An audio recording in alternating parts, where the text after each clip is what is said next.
Assalamualaikum warahmatullahi wabarakatuh. Halo teman-teman semua.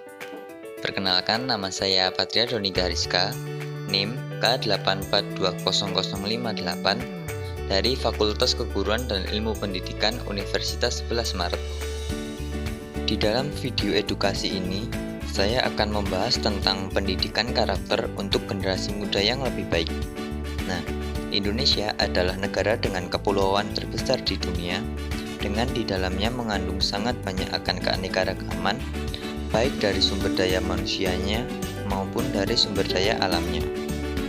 Di sisi lain dari kekayaan keanekaragaman Indonesia, dalam sistem pendidikannya, Indonesia sangat disayangkan bahwa pendidikan di Indonesia tergolong rendah apabila kita bandingkan dengan negara-negara maju yang ada di berbagai belahan dunia. Ada banyak upaya yang dilakukan oleh Indonesia untuk meningkatkan kualitas pendidikannya. Nah, salah satu upaya yang dilakukan Indonesia untuk meningkatkan kualitas pendidikannya adalah dengan pendidikan karakter. Bagi teman-teman yang belum sepenuhnya paham apa itu pendidikan karakter, mari kita simak video selengkapnya. Pendidikan secara umum atau secara luas artinya adalah usaha untuk mengembangkan diri agar menjadi pribadi yang lebih baik. Menurut Soyo Mukti, pendidikan adalah hidup. Pendidikan adalah segala pengalaman belajar yang berlangsung dalam lingkungannya dan sepanjang hidup. Pendidikan adalah segala atau seluruh situasi yang mempengaruhi diri setiap individu. Pendidikan merupakan bagian dari kehidupan. Secara umum, karakter adalah serangkaian pola sikap atau perilaku dari masing-masing individu, di mana lingkungan sekitarnya menjadi pengaruh dalam pola sikapnya tersebut. Atau karakter juga bisa disebut dengan pola pikir dari tiap-tiap individu yang menunjukkan kekhasannya atau ciri khasnya dari pribadi tersebut. Menurut Sumani dan Haryanto, karakter adalah perilaku yang berhubungan antara manusia dengan manusia, manusia dengan Tuhan, dan manusia dengan alam, yang terwujud dalam pikiran, sikap, perasaan, dan perbuatan. Pendidikan karakter adalah usaha di mana pengembangan yang menjadikan akhlak atau perilaku individu sebagai tujuan utama agar menjadi lebih baik. Pendidikan karakter itu beda halnya dengan pendidikan moral. Dalam pendidikan karakter, tidak hanya diajarkan apa itu benar dan apa itu salah, melainkan juga penanaman dan pengembangan kebiasaan sehingga para peserta didik memiliki kesadaran dan pemahaman yang tinggi terkait apa yang telah diajarkan. Banyak yang beranggapan bahwa kepribadian itu adalah karakter, namun hal tersebut kuranglah tepat. Kepribadian dan karakter itu dua hal yang berbeda, karena karakter adalah pola yang diperoleh dari berbagai macam proses, step by step, yang tanggung jawab dan kontrolnya dipegang penuh oleh masing-masing individu. Sehingga, baik atau buruknya karakter dari masing-masing individu tidak dapat dijadikan alasan untuk menyalahkannya kepada orang lain. Di Indonesia menunjukkan beberapa tanda tentang terjadinya krisis karakter. Yang pertama, meningkatnya tindak kriminal atau tindak kekerasan. Hal yang paling umum dan paling sering kita dengar tentang tindak kriminal atau tindak kekerasan, contohnya adalah tawuran pelajar, tawuran antar geng, bahkan tawuran antar organisasi.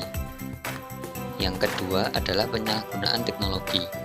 Zaman modern seperti saat ini dan mudahnya akses internet seringkali banyak disalahgunakan oleh masyarakat umum untuk hal-hal yang sebenarnya bersifat negatif, seperti mengunjungi situs judi online, pornografi, dan lain-lain. Yang ketiga adalah penyalahgunaan obat-obatan terlarang. Banyak generasi muda saat ini yang sudah kenal, bahkan kecanduan yang menimbulkan ketergantungan terhadap obat-obatan terlarang, seperti narkoba, sabu, ganja, dan lain-lain. Hal tersebut dampaknya tidak hanya kepada diri sendiri saja, melainkan juga keluarga yang terkena dampaknya, baik dampak psikis, sosial, maupun ekonomi. Lalu, bagaimana cara meningkatkan kualitas karakter? Nah, salah satu caranya adalah dengan strategi seperti berikut.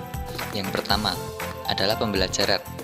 Proses pembelajaran ini dapat melalui dari siapa saja dan di mana saja, entah itu keluarga, teman, atau masyarakat. Yang perlu kita ingat adalah tidak semua orang di dekat kita, di sekitar kita, itu semuanya baik.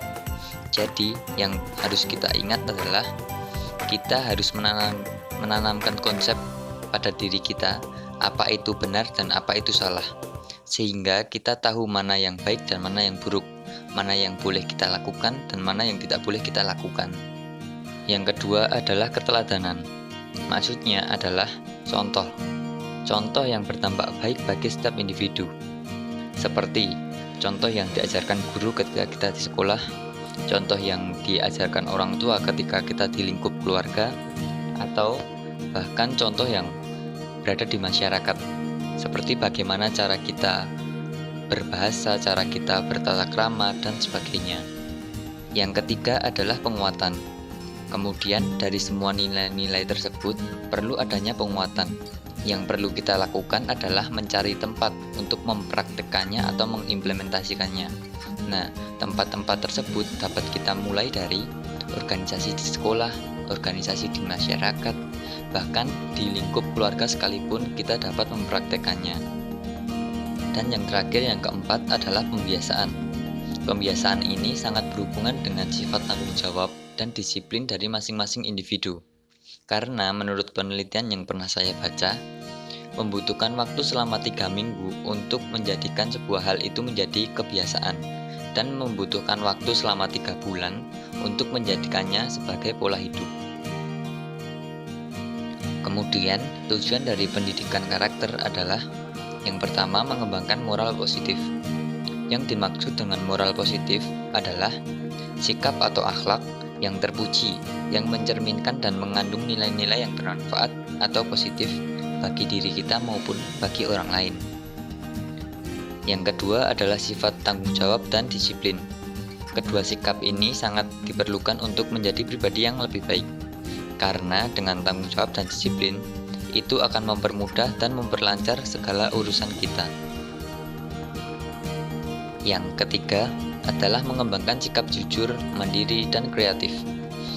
Untuk menjadi generasi yang unggul, perlu adanya sikap jujur, seperti jujur dalam berkata, jujur dalam perbuatan, jujur dalam ujian, dan lain-lain. Dan kemudian kita harus memiliki sikap mandiri. Nah, ingat ya, bukan karena kita mandiri, bukan berarti kita tidak memerlukan bantuan dari orang lain. Nah, yang ketiga adalah kreatif. Kita harus mempunyai ide-ide yang cemerlang untuk menyelesaikan suatu masalah atau menciptakan sebuah inovasi yang baru. Manfaat yang diharapkan dari adanya pendidikan karakter adalah yang pertama, penurunan angka kriminalitas. Kita tahu di kota-kota besar sangat tinggi angka kriminalitasnya. Hal tersebut dipicu karena kurang adanya rasa empati, simpati, dan toleransi dari masyarakatnya. Maka diharapkan dengan pendidikan karakter ini dapat bermanfaat bagi masyarakat dengan mampu membangun sikap yang dibutuhkan seperti empati, simpati, dan toleransi tersebut, sehingga dengan sikap-sikap tersebut diharapkan mampu menurunkan angka kriminalitas. Nah, manfaat yang kedua adalah meningkatnya sikap tenggang rasa. Nah, manfaat dari meningkatnya sikap tenggang rasa ini adalah antara lain mampu menjadikan situasi dan kondisi di masyarakat, khususnya atau tentunya yang di masyarakat multikultural atau majemuk, itu akan tercipta kehidupan yang nyaman, aman, tentram, dan kerukunannya senantiasa terjaga. Manfaat yang ketiga adalah memperbaiki moral dan kesadaran dari masing-masing individu.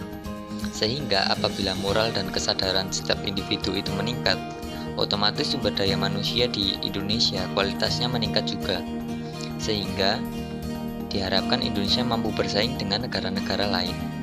Jadi kesimpulannya adalah bahwa pendidikan karakter merupakan salah satu pendidikan yang penting untuk menjaga dan mengembangkan karakter dan moral bagi generasi penerus bangsa. yang nantinya akan menjadi sayap bangsa yang akan membawa negaranya terbang lebih jauh dan lebih baik lagi. Pendidikan karakter dapat dimulai dari lembaga terdekat setiap individu, seperti keluarga, sekolah, dan masyarakat sekitarnya. Karena karakter adalah cerminan dari diri setiap individu, atas bagaimana mereka melakukan pergaulan dan bagaimana kondisi dan situasi di lingkungan interaksi mereka.